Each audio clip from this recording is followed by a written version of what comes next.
Yo, what's going on, guys? And today we'll be talking about the Sacramento Kings, a squad that I'm actually very much excited for to see this year. That I think is a playoff squad. Yes, I know it's a very deep Western Conference, but Mike Brown, the architect, and this is a guy who not only coached offense but defense for the Warriors. He switched it up, and I think this team is so hungry for a playoff appearance that it's time.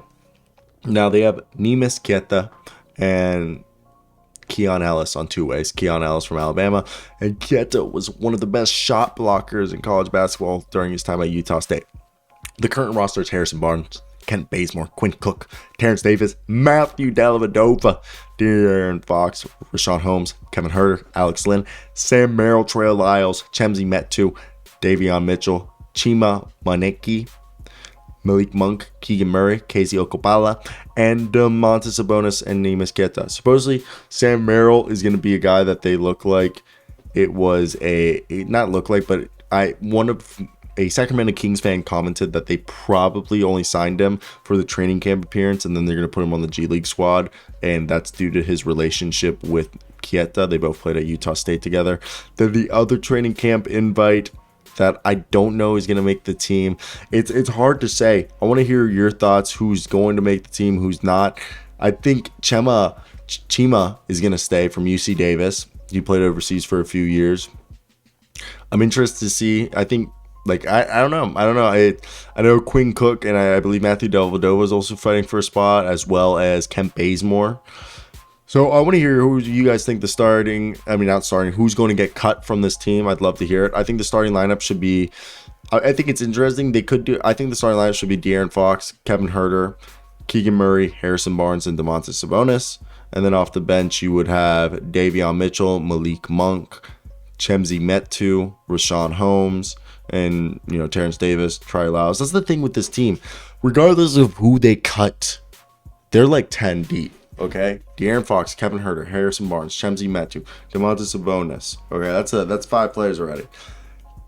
Davion Mitchell, Malik Monk, Trey Lyles, Rashawn Holmes, Terrence Davis. That's already 10. Okay, and I haven't even mentioned Keegan Murray. That's 11.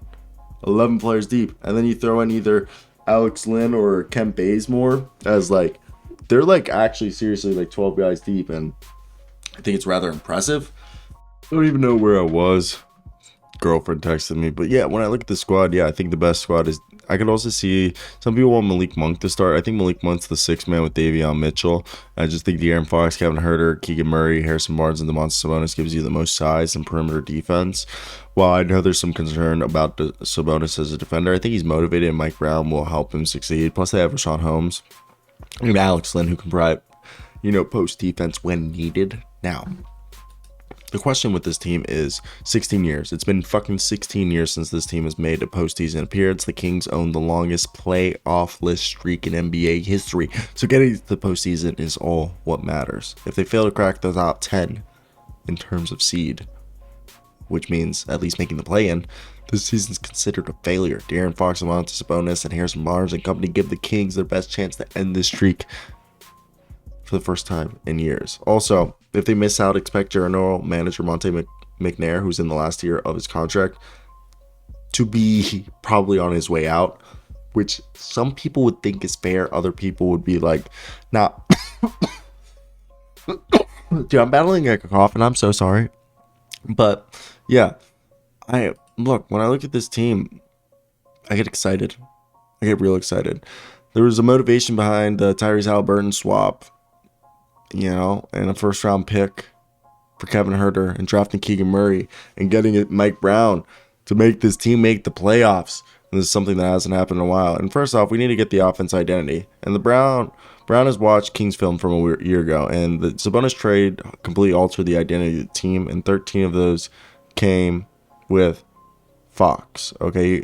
And 15 games he played, Sabonis. And the statistical results were incredible. Fox was struggling before the trade.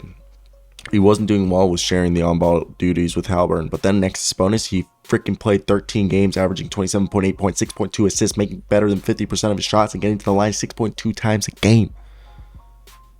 And Brown has said he wants to utilize the speed and play fast and take advantage of, Domantas Sabonis' passing ability and utilize that, split the game, using a lot of cuts into space, and combine the skill sets of the other two guys at Harrison Barnes and Keegan Murray. Harrison Barnes can win at a high level. He's done it before. Kevin Huerter has shown flashes during a couple playoff runs with Atlanta. This is a team with Fox speed and Domantas Sabonis' ability to pass, their feel for the game, and concentrating on putting them in a two-man attack. And obviously the version of a two-man action in the NBA era is the high screen game. Sabonis Fox, tricky lefty combination, makes sense as pick and roll partner. Sabonis is a powerful screener and a great on the roll. Fox is speedy, probably one of the fastest guards in the league, arguably, if not the fastest point guard in the league. Now, Brown comes from the Warriors' offensive system that's less reliant on pick and roll in the league. Some of Steve Kerr's ethos appears to have rubbed off on him. Sabonis and Fox will run plenty of pick and rolls throughout the season, but Brown believes there needs to be more movement, cutting, passing, and unpredictability in their offensive attack. Okay, and this is a team that, look, we've seen it before where Fox would, opens the possession with the ball on top, and then he'll, needs to hold on the ball and find the cuts and stuff and set up. I think the thing is, with Mike Brown having spent 6 seasons with the Warriors, during that time he regularly leveraged the passing ability of their big men to facilitate the offense from different angles. And obviously Draymond Green was the most famous example, but Kevin Looney, David West, Zaza Pachulia, Andrew Bogut pinging passes out the high post, and this is going to be Sabonis, Rashawn Holmes, and the other big men. So he said it. Domantas' passing ability is something that they like, the hit and hand back game. Not only the hit and hand back game, the dribble handoff. Okay, it's a great way to play two-man basketball. And this is what the team has finished defensively over the last few years. And it has been great. 27, 30, 19, 21, 27, 26, 27, 22, 23, 29, 29, 20, 20, 23, 23, 25, 22. You get the point. Always in 20. Always in the bottom 10 of the league defensively. 15 out of the 16 seasons among the bottom 10 defensive in basketball. The only outlier was when they squeaked it out. The 19th spot, which was their last season in the playoffs. Was 19th, no, it wasn't. 19th was a few years removed from the last season of the playoffs. When they last made the playoffs, so they were 11th. Now, with this team, I think, how are they going to fix this defense? Okay? Brown was a defensive coordinator for the Warriors last year and showed a lot of flexibility depending on the opponent, flipping between a drop scheme, defensive strategy to a switching strategy to a switching scheme to a blitzing scheme to various zone game to game and sometimes possession to possession. Obviously, he said that he'd like to seeing that Murray's ability to guard Benedict Mather and Paulo Banchero as informing development as a guy that Barnes and Murray are going to be switching all the time. And he was involved in luring KZ Okpala and Chima Moneke, two long wings that he coached on the Nigerian basketball team, to give the Kings more length and lineup mobility. Okay, this is something that we're talking about, is that he's going to make it easier for the coaching staff to install schemes, deliver scouting reports, pour over film, and demand extra consistency from the players defensively.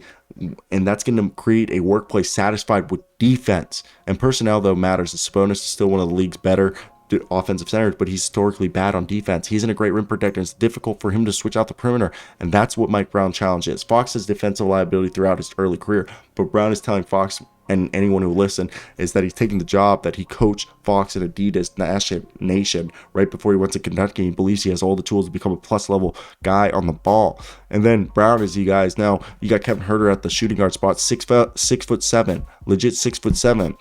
And Davion Mitchell, he compared him to Gary Payton II, or Gary Payton. I don't know which Gary Payton. He said Gary Payton type on-ball defender. That could be either one, but they were great. Okay, but he laughed and said it was 2. But the turning point of this respectable team is can they become a decent team defensively? And I know obviously Sabonis is the biggest question mark, but they shot 34.4% last year on threes, and Monk shot 39.1% and made 173 threes last year. Huerter shot 38.9 and made 160. They got shooters: Kevin Huerter, Malik Monk, Keegan Murray, Harrison Barnes, Terrence Davis, Trey Lyles. So you got some high-level shooters, and it'll be interesting. I think Alex Lynn's the third center, Kent Bazemore, Matthew Dellavedova, Quinn Cook, Sam Merrill, the other 4 camp invites. I think Matthew Dellavedova makes the team, and maybe Quinn Cook.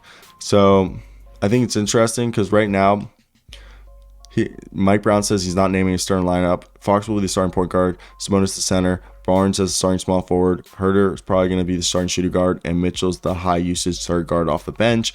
The power forward spot's up for grab. Murray's the future of the position. But right now, Chenzi, Metu, Trey Lyles are names to watch. But Camp and Bite, Chemi Moneki's also another guy to watch. So right now, Chenzi, Moneki, and Matthew Dellavedova, Kent Bazemore, Quinn Cook, and Smatter are fighting for spots. I want to hear your thoughts down below. Bye.